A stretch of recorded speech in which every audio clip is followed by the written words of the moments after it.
Hello and welcome to 7 books that I regret waiting to read, which essentially means that these are books that I wish I would have read the moment I heard about them instead of waiting and letting them sit on my TBR. Also, we are in the new apartment and I will have an apartment tour / reading vlog coming up very soon. Let's get into these books. The first book I regret leaving on my TBR for way too long was actually Tomorrow and Tomorrow and Tomorrow, and that's because I thought this book was overhyped, or I thought it was going to be overhyped. I heard so many people raving about it, and I also heard that it was about video games, and in my head I was like, well, I'm not really interested in reading about video games, but let me tell you, I was wrong. This book also led me to another one of my favorite books by Gabrielle Zevin, The Story Life of A.J. Fikry, which I have talked extensively about on my channel. But this book truly lives in my head rent-free. I actually bought this copy in Austria while I was in Europe, and this experience transcended so many other reading experiences I've ever had. This book is so moving. It's about friendship, it's about creativity. Essentially, you're following 2 friends from childhood into adulthood as they're navigating their creative career, creating video games. And there are parts that talk extensively about video games, but it's so interesting and so fun to read. But I will say, be prepared because this book is tragic. It will break your heart. You will cry. Don't say I didn't warn you. But if you've even had the smallest inkling that you would be interested in reading this book, pick it up right now.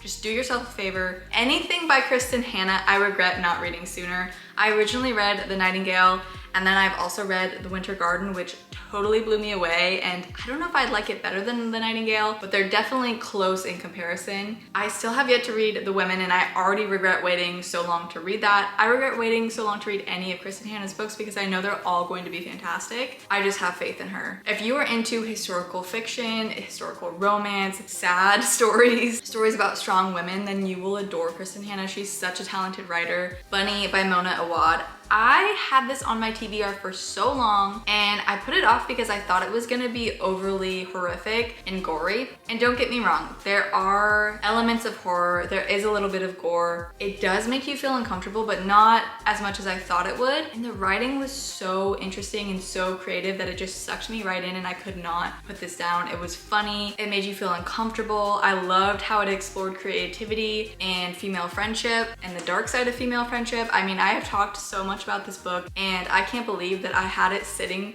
on my shelves for probably 2 years before I actually read it. That makes me wonder how many other gems I have just sitting on my shelves that I have yet to experience because I keep putting them off. So this is your sign to pick up Bunny. If you have had it sitting on your shelves for a while, it's time, just do it. The lighting in here is a little angelic, but also I know backlighting isn't super conducive to filming, but it's all I could work with today.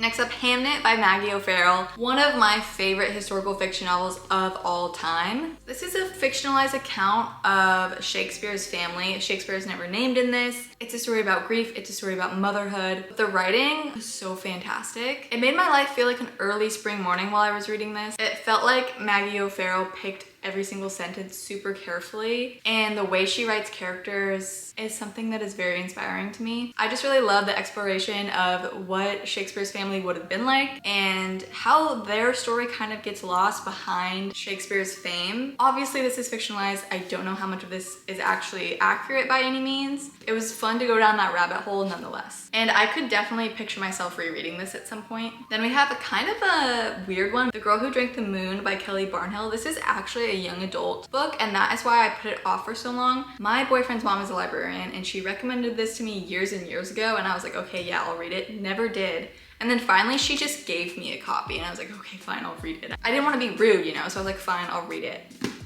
Why was this so incredible? I usually don't like reading YA, but this story was so moving. It really transported me back to the feeling that I used to get when I would read books when I was younger, but it wasn't in a way that made me feel like it was too childish. The themes in this book were definitely still things that could apply to adults, and it was also just so well written and easy to read and so precious. It was kind of a bittersweet ending, and I would maybe even read another book by Kelly Barnhill. I don't know, but I highly recommend this. Even if you're not at all interested in reading YA, I feel like you might like it. And then last but definitely not least, because I talk about this book so much, I thought I was gonna read like a really dense classic and then I was gonna have to work to understand the language, and that was just not the case with Rebecca by Daphne du Maurier. I read this during the springtime, and that seemed like the perfect season to read this. So if you're watching this around when I post it, spring is on the way, so definitely pick up Rebecca.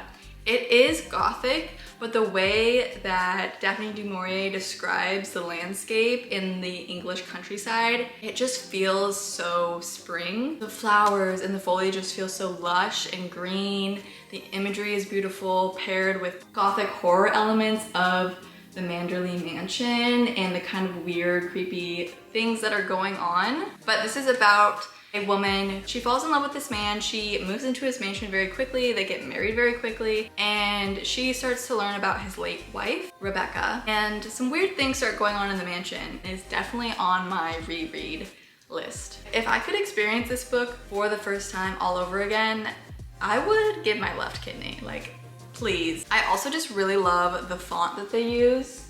I don't know if you can see it, but something about the font in this book also made the reading experience so great. So if you can get this edition too, bonus points. Last but not least, The Great Believers by Rebecca Mackay. I feel like everybody needs to read this book. This is such a beautiful, tragic story. It very much gives me Little Life vibes, but less traumatic. It follows our main character who is living in Chicago during the 1980s during the AIDS epidemic, and it is a tragic, heartbreaking story, but such a beautiful one, and one that I feel like so many people need to read, and I don't see talked about enough on Instagram, Book Talk, YouTube. Like, I just don't see it enough. It needs to be read, okay? So just do yourself a favor and pick up this book. If you liked A Little Life, you will love this. If you didn't like A Little Life, but you liked it, but you thought it was way too traumatic and you wanted something a step back from that, you will still like this book. So those are the 7 books that I regret waiting to read, and I hope you guys don't wait to read them. Let me know what books you guys regret waiting to read in the comments below so I can add them to my TBR, and I hope to see you guys in my next video. Bye!